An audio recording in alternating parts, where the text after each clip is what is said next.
What's up, guys? Rand with Cure Botanicals. I just want to give everybody an update on the farm and everything after Hurricane Helene. Thank you to everyone who's reached out, checking how we're doing. We've been fine.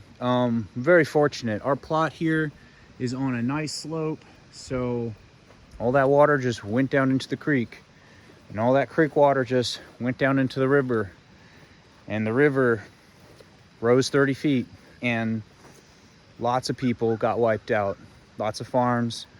I'm in the town of Marshall. Our entire downtown, it's a very historic town, with things like a hardware store that's been there for 120 years, completely gone. Just water up to the second floor of all the buildings. It's wiped out. So many small businesses, mom and pop shops, just, it really had a thriving little town scene going on, and everything just got taken out. Asheville's pretty bad, and a lot of the surrounding cities, also got taken out. So a lot of people pretty devastated by this flooding. We're just rolling along. Today it's a normal day. We do a lot of salad mix. We do a whole bunch of vegetables. So we're not just a hemp farm. If you see over here, we've got hemp in all of our tunnels, which we've been harvesting, but we also do a lot of vegetables too. Things for soup. We've got a soup line called Feast of Eden with soups from the vegetables we make on the farm. And we also sell all of our salad mix. And our distributor called us today, or she texted me and was like, I'll take everything. Bring us all the food. So we harvested everything we had. You can see we've got some tomatoes here finishing up. This was the only tunnel that was kind of affected. So the water, here's the creek right over here, and it jumped the bank, which, I've seen it. It's done that once before. I've been here 8 years. It's done that once before. You can kind of see where the water level is now, but this is where it was. And so at one point it must have gone, kind of brought some mud into the tunnel, but it's very sandy right here, so that all kind of just drained away. Like I said, fortunately we were spared. A house, everything was fine. But a lot of others in this area and a lot of other farmers I know, not so lucky. Today we were just out here harvesting salads. So we cleared out all of our salad beds, which came out to be just under 400 5-ounce bags of salad mix. We just got it all packed. It's like 7 o'clock at night. Got about 50 pounds of heirloom tomatoes. So that's all going. We'll be delivering tomorrow, and then it'll be at the farmer's market, the West Asheville tailgate for any locals watching. And, hopefully people come out, because as I understand it right now, a lot of people are without food. A lot of people are without electricity. A lot of people are without water. In terms of like when the storm hit, that was Wednesday. It started raining, right? It started coming down pretty hard. And, everything was still good. We still had power. I actually lost power that night, and I think it came back on the next day. Okay, everything's fine. Still never really stopped raining. And it just kind of continued for the next, 3 days. On Friday, we lost power and cell service and internet pretty much all at once. But, Wednesday, Thursday, Friday, Saturday, and Sunday, I was harvesting. I was pulling plants and getting it out, because even though they're under these tunnels, that much moisture in the air is not great. When you've got big fat buds that are, ready to be harvested, they need to be taken. So, we kind of just hunkered down. Me and the kids just, we had plenty of food, we had water, we had everything we need, and we just kind of hunkered down. We read books, we listened to the radio. It's funny, when the cell service went out, I didn't have another. There's no cell phone, there's no internet. I've got no communication to the outside world to even know what's going on, except my son just he got this little radio kit for his birthday, and he built this little radio, and it hit me like Friday night. I was like, oh, this is our only link to the outside world right now to let us know like what's going on. And so we're getting the news updates on road closures, and they're basically telling everybody just, stay where you are unless you need to evacuate. And because it's just a total mess out there with mudslides and lines of communication being down. So we did just that. We got hemp harvested. I'd say the most stressful thing was really keeping the drying room going. Normally I'll run 2 dehumidifiers and an AC and 8 fans, and I basically had to make do with 1 dehumidifier and 1 fan. And so I was able to get by. I have a backup battery that I was able to use a little bit to charge or to run a second dehumidifier, but basically this little power horse kind of saved us. And so we got by, everything's fine. But this whole thing, as this was going on, it just kind of occurred to me like, this is probably a precursor. This is probably a precursor of things to come. And I maybe that's not what people want to hear right now. And I know a lot of people are like just grasping at or trying to come to the grips of what just happened, especially in this area. But the whole time I just kept thinking like, it doesn't take that much. It doesn't take that much for things to break down. Granted, this was a big event that brought all kinds of water and mud, and so it was disruptive in that way. But just for things like for the power to go out and how many dominoes fall from that, is quite alarming. So I mean, you can see in here, start walking, almost 400 bags of salad mix ready to go for delivery tomorrow. And we'll be bringing a bunch of soup too. We got a bunch of soup in that freezer. So we're gonna do our job here, which is growing plants. Whether it's hemp, whether it's vegetables, it doesn't really matter. It's kind of just, it's what we do. And I've been blessed to be able to do this, and that's kind of where my focus is. But what I've been kind of hearing from friends and seeing on Facebook is, it took but 2 days for things to kind of break down. For people to start looting, for people to start hijacking, for people to start brawling in the middle of the street over gas. I mean, it didn't take much, and it's a stressful event. And so people are not in their right minds. And I think we're headed into, however you want to look at it, the fourth turning, whatever you want to describe it as. I feel like everybody kind of knows. This is something that, like, I've been on this train for a while. That's what got me into farming is, I kind of could see the cracks, right? And so I was like, I better learn how to grow some food. So I've been on this train for like 10 years.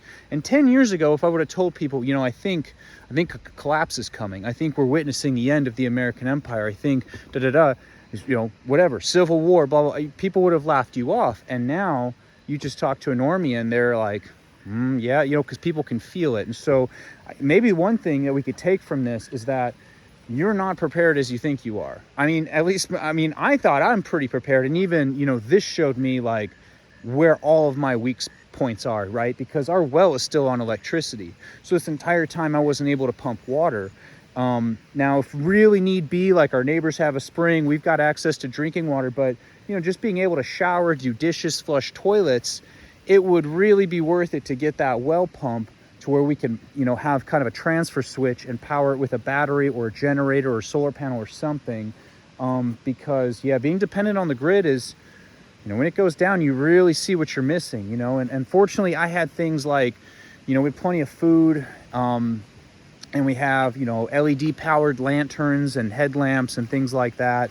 But, it kind of, the stress is what people are really going to have trouble dealing with, I think. And so, people are going to resort to whatever, and everyone might need a little way to let out a little steam, whether that's tobacco or a drink or, weed or whatever. But I think the biggest thing is that's okay. It might actually be beneficial to be able to let out a little bit of that steam, but you don't want to lose your clarity. And sometimes, getting high in an event like a crisis is not a great idea because you just get hit with a flood of anxiety. So, taking something like a CBD oil would be a good alternative to just where you can stay clear, but you're relaxed. Because the biggest thing I think for people, aside from just the physical necessities that you need to survive, is just going to be the stress factor. And, if you have a family, you really don't have any other option. You need to be calm. You need to be strong. You need to be able to make good decisions and lead effectively. You can't be led by fear. And so you don't want to be one of these people running around trying to find water, trying to find gas, trying to find food. You want to be able to just hunker down. So whatever happens, and I have a feeling it's It's right at our doorstep. You know, we've got an election coming in November, and I'm not really a political person.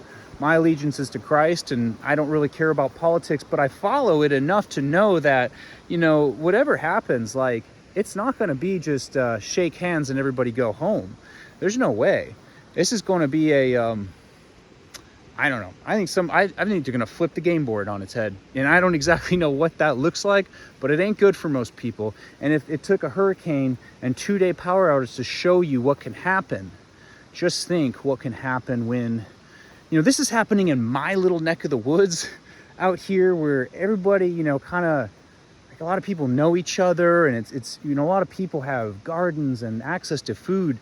And you saw people getting feisty over resources out here where there's a relatively high trust factor amongst people. What do you think it's going to look like in the cities? You know? And then how long will it take for that to spread up to the suburbs? And so this is concentrated right here, and you're already seeing it. Okay? And I'm out in the middle of nowhere, and you're seeing it. And, you know, you could drive to Charlotte and you'd be fine. You could drive down to Atlanta and you'd be fine. They have gas, they have food, everything's, you know, power's on and whatnot. But, you know, imagine a chaos level event that's as disruptive as this hurricane has been for this region of Appalachia, but instead it's all over the country. And so I don't mean to, like, put a damper on things, but I just want to put this out there to people to say, like, you need to prepare now. You need to get ready now if you haven't already. And if you've been getting ready, you're probably not as prepared as you think. I know I wasn't. And so I'm going to try to patch up some of these holes come November, and, you know, we'll see what happens. But, you know, don't worry over it. You're going to need to really have a strong head on your shoulders, a calm head on your shoulders, and be able to ride this out. That's going to be the key, because, you know, here's what this kind of taught me is you're going to see events like this. They bring the best and the worst out of people. Okay. So I've got friends that have just dropped everything, and they're going and there's volunteering, and they're just trying to bring people food, and they're just opening their hearts to random strangers. And that's beautiful. And then the other side of that is, you know, you've got everybody for themselves. And it's funny, in the South, it's a little bit different than most places, but, you know, there's basically two types of people down here. I'm from the North, so I can observe this. And the two types of people down here, basically, there's people that are like, you know, you ain't my kin, so, you know, and then there's people that are like, you ain't my kin, but you might as well be, you know. And it's just like, they'll give you the shirt off their backs. But you have that dynamic, I think, everywhere. It's just, this is where I live, so that's kind of my take. But, you know, the thing is, just, you're going to want to be able to remain calm, and you're going to need faith. You're going to need faith in something more than yourself, something more than our institutions, something more than our politicians. You're going to need faith in God, the one true God, Jesus Christ. And so, honestly, like, that's going to get people through, because kind of the way I'm looking at it, I was like, I've been put here during this time for a reason. And as long as God keeps me here, I'm going to try my best to fulfill that purpose to the best of my ability. And when you look at it that way, you don't get so attached to the fact that our downtown got completely wiped out. And maybe that's easy for me to say, my business is up here and is relatively untouched. But, you know, I just think we all need to really, we're gonna need to dig deep. I think what's coming is going to be good in the long term for people and for the salvation of this country, but it's probably going to get hairy. So hate to leave you with that, but you know, anyway, thank you to everybody who reached out. And, you know, like I said, we were pretty much untouched, but there were a lot of other people that were not so fortunate. I know a good buddy of mine over at Otherside Hemp, Dana, man, if you can go support him. You know, his whole field got washed. I think he got his plants harvested just in time, but it's just, you know, his farm was hit hard. And, you know, Johnny Caucasian up at Appalachian Hemp, his entire farm and their you know, their house, everything just got wiped out. So if you guys can, go and support them. They're great farmers. They make quality hemp products. And, you know, if you can, maybe go, you know, see if you guys can support them. and other local businesses in this area, because it's going to take a lot to rebuild. You know, it's pretty devastating. So anyway, thank y'all for watching, and I'll see y'all next time.